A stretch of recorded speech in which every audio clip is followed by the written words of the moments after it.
right, swirls and well, hello, Shiny Crafty People. It's Tim Totten here, and welcome back to the channel. I almost forgot where the camera is on this.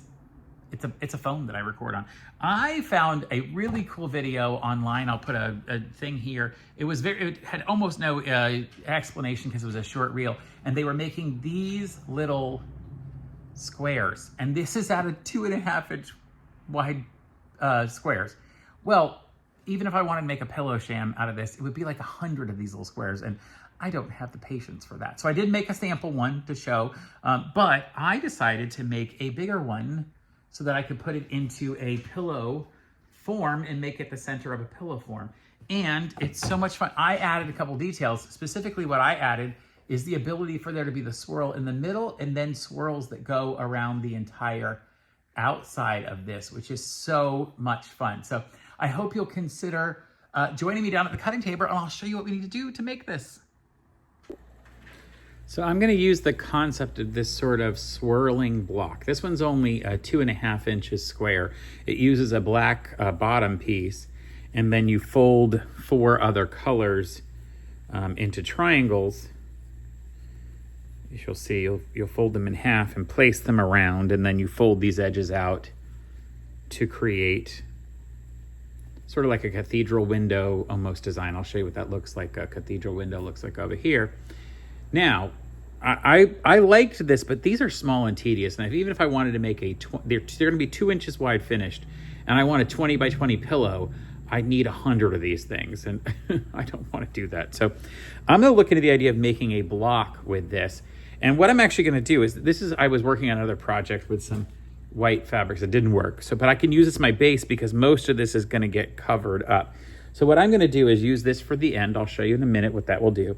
But I will use these 4 colors to make sort of my swirl design, the way that the other block had that swirl around there. Those twirling, swirling pieces. Each of these will be one of the 4. And so to prepare for that, all I have to do is fold each one of these along one edge and just give it a press. Just press that. And then this is actually now on the bias of the fabric. The fabric threads run left and right, or this way, up and down, left and right. So now here, this becomes super stretchy, and that'll allow me to do those curves. So I've got one done. I'll just keep doing these as we go through, ironing these. There's just 4 of them. This is super easy actually to put together. And if you wanted to cut these, maybe you use a charm pack, which would be like 5.5 inch or 5-inch squares. This would be really good for that. You could at least get some bigger 4.5 inch finished squares, and you'd need less of them for a full, like a full pillowcase, like a throw pillow. I think this is a great way to show off a pattern for a throw pillow, which is why I like this idea. Now for this one, I'd probably still need 4 of these, or what I'm going to do with this is one in the middle, and then I will use some fabric to border it and make it sort of prettier. And I could get to a pillow if I choose to do that. Today, I'm just going to teach you the actual block itself. And this is something that I've just sort of come up with by extrapolating what I've seen already. So this is by no means a perfect design, but I kind of like it. I'm sort of in love. Okay, so here we have those 4 pieces. I'll set those aside. We'll put this in the middle. And now what we're going to do is set these on to our piece, angle to angle. Now, interestingly enough, this bottom piece, I trimmed it already, so I probably should have trimmed these, but it's okay. I'm going to make sure it goes right through the points on those sides, and we'll figure out what placement makes the most sense through the points. Yes. And then I don't know that I want to put the green next to the green. I think I'll put the green opposite there and make sure it just goes right next to it. And then the last thing I do is peel this back open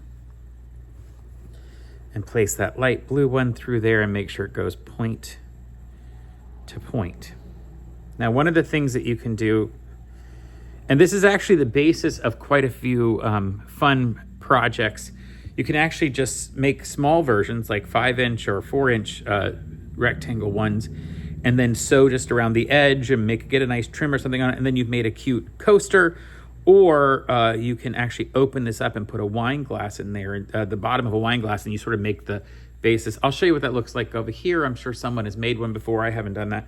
Now I'm going to go ahead and clip this or pin it together. I'll just clip it. I have some clips in here. Clip around it to make sure that it holds, because I'm going to just do a quick seam around the edge to get all of them, just get them held in place. Now on this smaller one, it's perfectly fine just to fold them because they're such a small twist. But when I do this one, I'm going to figure out whether or not I might have to put a stitch along those rounded curves, because these are going to be a lot bigger curves on this one. And that may be something I have to do. Now, I won't be finished when I sew this and then fold these folds, because I'm going to add some extra ones along the edges to give it a different look. All right, let's go to our sewing machine and sew all around the edge. Now, depending upon the way that you decided to put these on, I did them in a sort of clockwise direction, but if you had done them counterclockwise, you could have not had to worry about starting with one that would, I should put these in the box, that would sort of slip over. What I'm going to do is when I'm done with these, I'm going to just sew off. I'm not going to try to twist and turn and come back here and sew. I'm going to flip this over and trim the fabric off at the end from the other side. But I'm just getting, this is sort of like a stay stitch. I'm just basting it. Just to hold it in place. It'll be given better support later when I add a border around this and make a pillow out of it.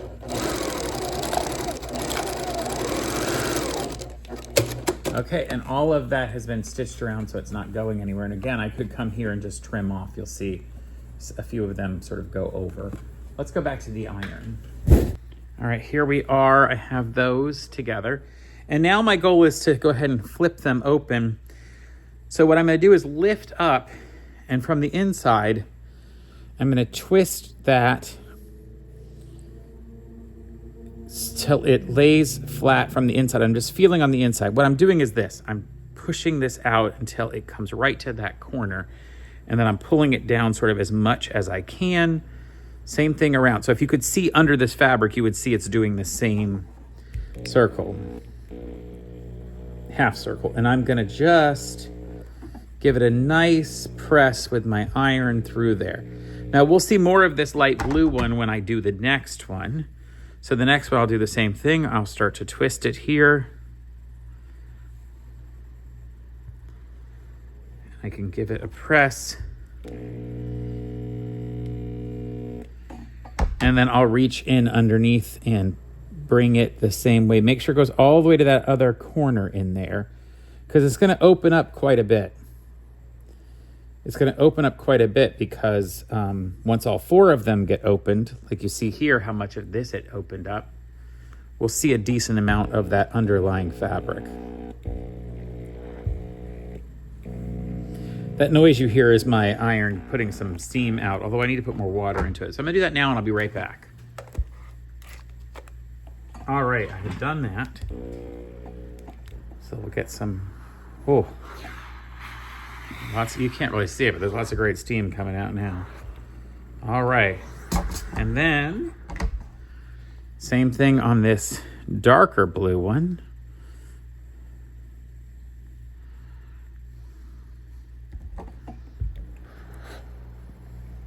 These are all from a pack of, this is a Benartex layer cake with these beautiful butterfly squares.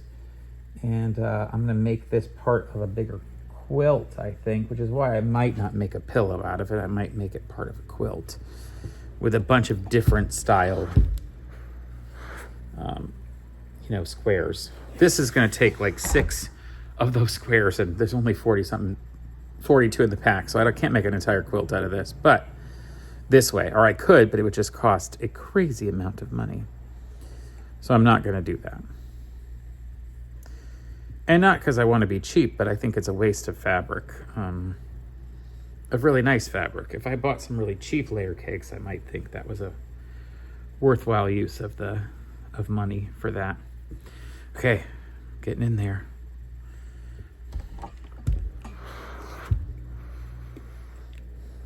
And it just naturally wants to bend to that half circle. It's pretty great. So now the question I have to ask myself is, do I need to sew these down? Also, I should ask, should I have used a different color underneath to make a center? But I think it's fine. Do I need to stitch these down or not? I don't know. My next thought is to put another square, put some 5-inch squares here and do the same fold and twist to get a bit of a nice turn. And I think I'm going to do that. And what I'm going to do that with is the material that matches to give it some shape. So I need to cut this into 4 pieces, which I will do now. It will not be hard to do that. This is a 10-inch square, so I will simply cut it in half at 5 inches. Easier if I turn this around to find the 5-inch mark.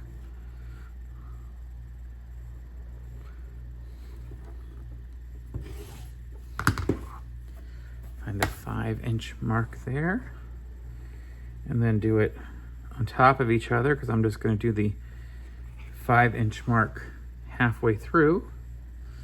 Will be super easy.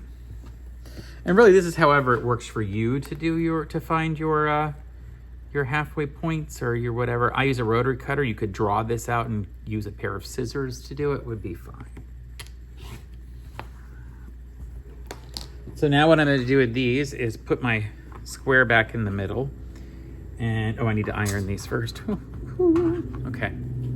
I forgot about pressing these to get the corner. And I'm going to show you something I'm doing that maybe you shouldn't do, which is I am ironing right over my pressing mat. I have put a piece of material on the bottom of this pressing mat, right over my cutting mat, I mean. I'm going to not use a whole lot of steam because I don't want the steam to go through and warp the cutting mat underneath. I have a limited amount of space to shoot these videos, and I need to double duty some of the stuff here. And I had made the mistake of basically using double-sided tape and gluing down the cutting mat. And that means that you're going to, it's impossible, not impossible, but it's very difficult to take it off in between. Like, I'm not going to be able to really like remove it and then put it back on and whatever else. So, though I did use some steam there because I just can't help myself. All right. But I should be really taking the cutting mat off and then just using or having a separate space to do this. I don't have that, so we're stuck. All right, so we'll get back to this. Get my clips.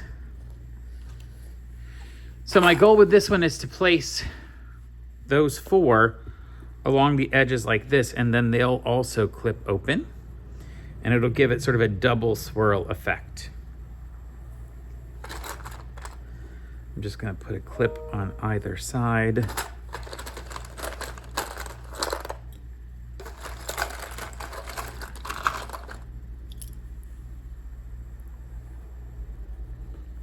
And then we put another one here, so they touch each other right here at the corners.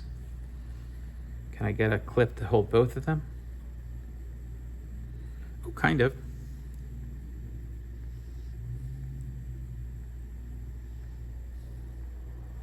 So I'll clip all those on and get back to the process.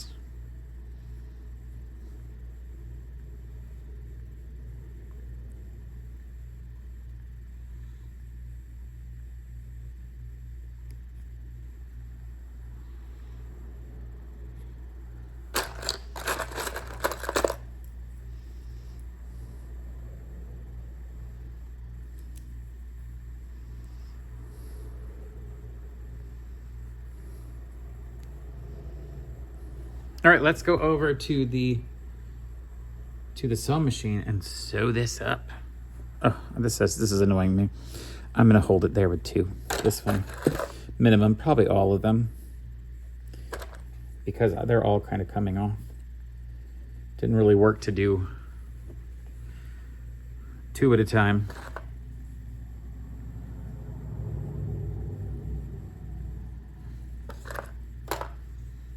Okay, now we're gonna go to the machine.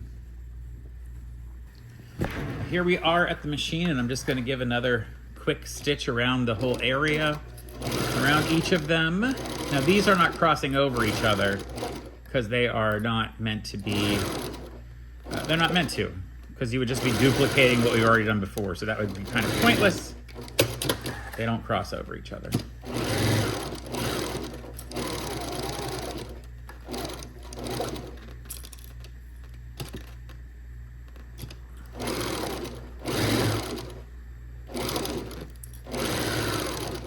And we're going to trim this entire square up before we actually use it for something, so don't worry about that particular part of it. It might seem weird that we're not double checking the... I'm going to use a pen to just make sure this goes underneath here correctly.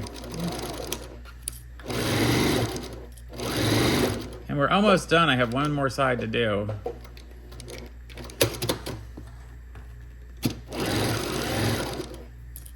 Now, I did not use a full 1/4 inch seam on these side edges because I don't want to have to trim more.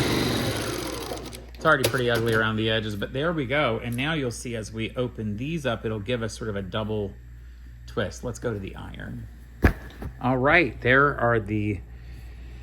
that's the quilt with the 4 corners. I kind of wish I had picked a fabric for the middle and the edges that was maybe a little smaller print like this blue, because it would be much more visible tie in between the two, because right now they don't really tie in all that well together. But I think once I finish, I think it will. So now I'm just going to fold the other ones just like I did before and use my iron to press those.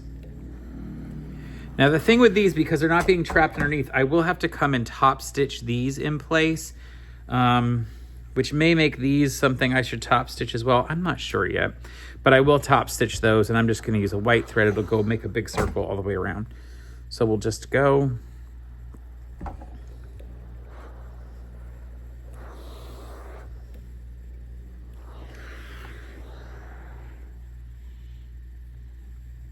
Now these are smaller squares, so they get a lot more resistance to turning, which makes them actually turn like pretty much exactly where they need to be.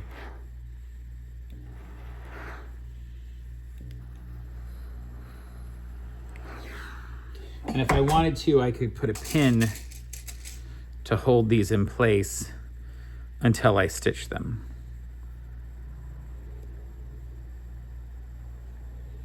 That would hold them down flat.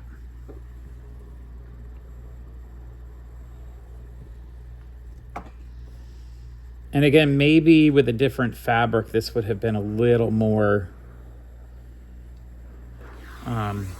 visible as what's going on here.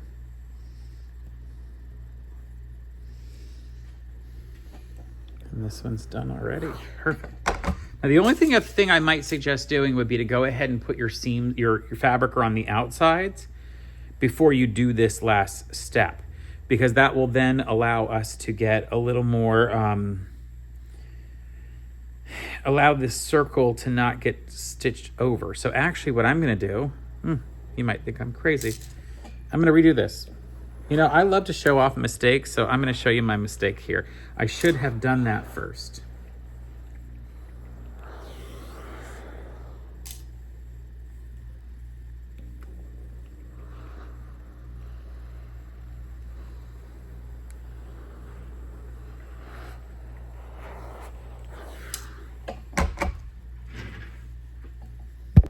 So I found this fat quarter that I really like, and because it's 22 inches, almost 22 inches tall, it's gonna be perfect for what I need. I need basically 2 pieces that are gonna be 10 inches wide, strips to go on either side, and then 2 pieces that'll be 20 inches to go to the top and bottom. So I can cut this into 5.5 inch strips, and then 2 of them will go on either side of the long portion, and then the last one will go will get cut in half and used for the short side.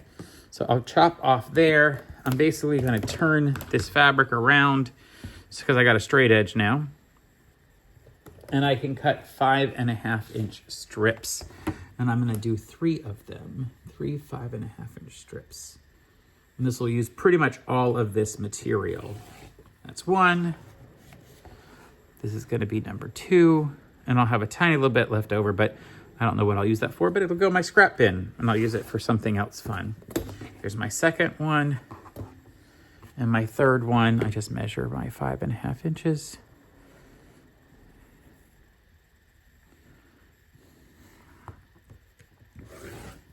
Okay, so like I said, one of them is going to get cut in half.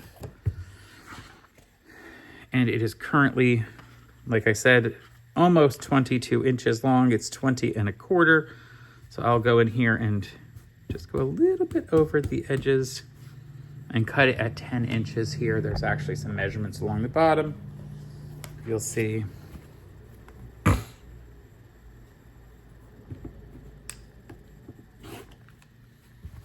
All right. And then I need to square up this block. I need to square it up. But I'm going to do it from this side so I make sure that, and I need it to be 10 inches. And it's awfully close to 10 inches. In fact, it's so darn close to 10 inches that I will just double check from this side, and I'm just going to trim up a few things here. That one. And this edge here is not quite what I wanted it to be. And then I'll just double check those 2 edges. Now, it might be that it's not going to be exactly 10 inches, 10 by 10. I put the marks on 10 and 10. So I'm going to go more like 9 3/4. Just, I want it square. But it's okay for it to not be perfect.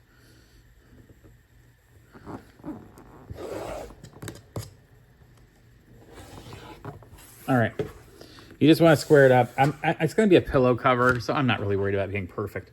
All right, the next thing I'm going to do is go ahead and get these 2 pieces on 2 sides. On this side and that side, and I'll trim it up once I'm done with that. And iron it open, and then be back. So I'll be back to you in just a moment.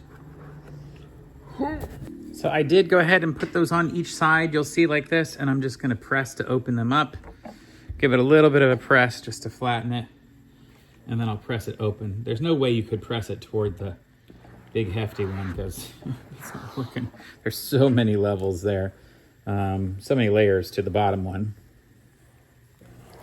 All right, I've got those done. I'm just going to flip these over and trim this straight, and that's going to be necessary because if we don't, we won't have a properly straight piece. So I'll just come along here and line that up along that edge and trim both of those. There we go. Pull it up and do the same thing at the bottom. Just get that line running straight through.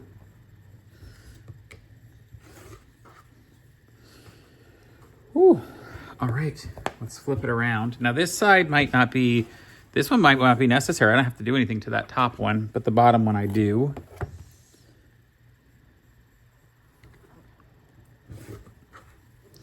And now I will come back to this, and I will put these 2 pieces along the top and the bottom. And I am going to clip these in place. I didn't clip them the last one, and it kind of moved a little bit on me, which is why I didn't have to trim that one piece, but I kind of want to make sure this is as accurate as I can get it. So I will go through and clip.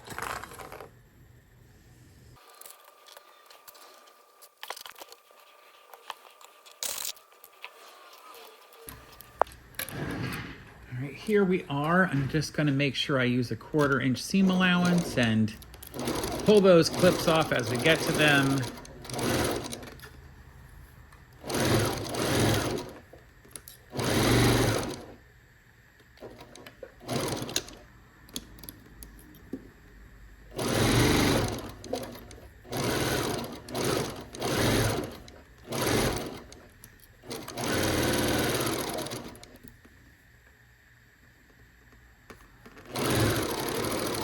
There we go, and let's flip it around. We'll do the other side. We're so close to done. It's so cool. Now I will have to, like I said, stitch down those other 4 twists, but they're not going to be hard to do once I just give them a good press and then put them through the machine. Ooh.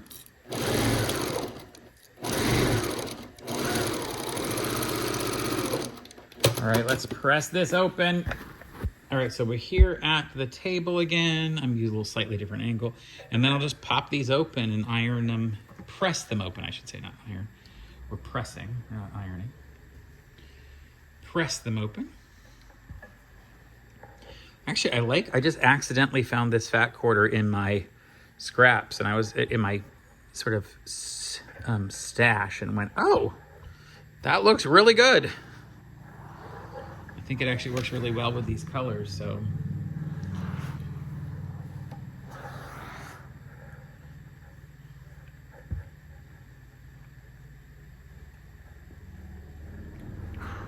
And then I'll trim this up to a 20-inch square once I'm done, because I'll cut a 20-inch piece for the backing out of another material, and it'll all go together for a nice pillow.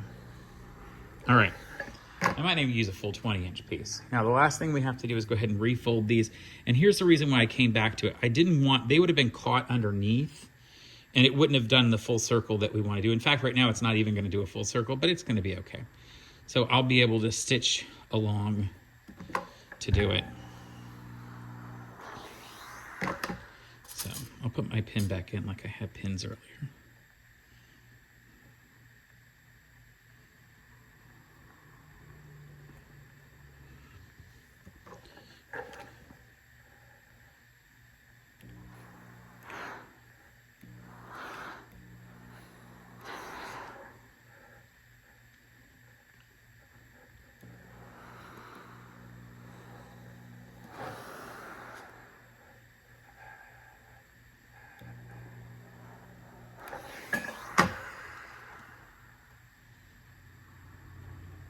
The most important part of this for you to see is going to be how I stitch it down as I put it around.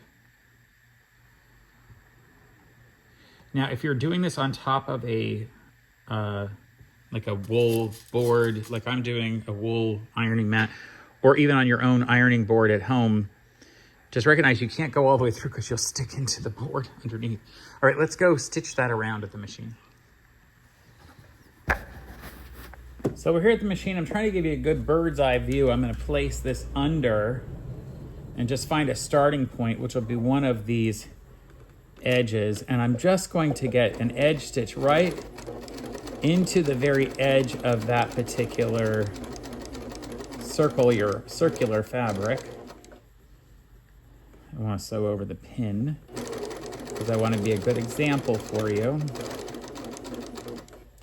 Now, when I get to the edge here, I'm just going to sew right along the other piece, and I'll show that to you in a moment how that looks. I'm using just white thread. You could pick something that matched it better, and I just sewed over a pin, even though I told you I didn't want to do that. And I'm using about a 3mm stitch length on my machine. Most machines will be doing it in millimeters, so I want you to get a little different angle of how this is working. You'll notice I'm just running that material just to the edge of where the needle of the machine is going to go down into it. So I don't want to get a really big stitch edge, like a seam there. I don't want it to look like it went way over. Now here, like, I'm just going to go right along that outside edge of that material and come back over. And again, basically I'm kissing the inside of this fabric to the inside of the presser foot that I have here. Now, your mileage will vary. You may have a different presser foot. I've got a 1/4-inch presser foot with a very thin opening. If you have something that's wider, what you'll want to do is make sure that you're just still catching the edge of the needle. Let me give you a little better.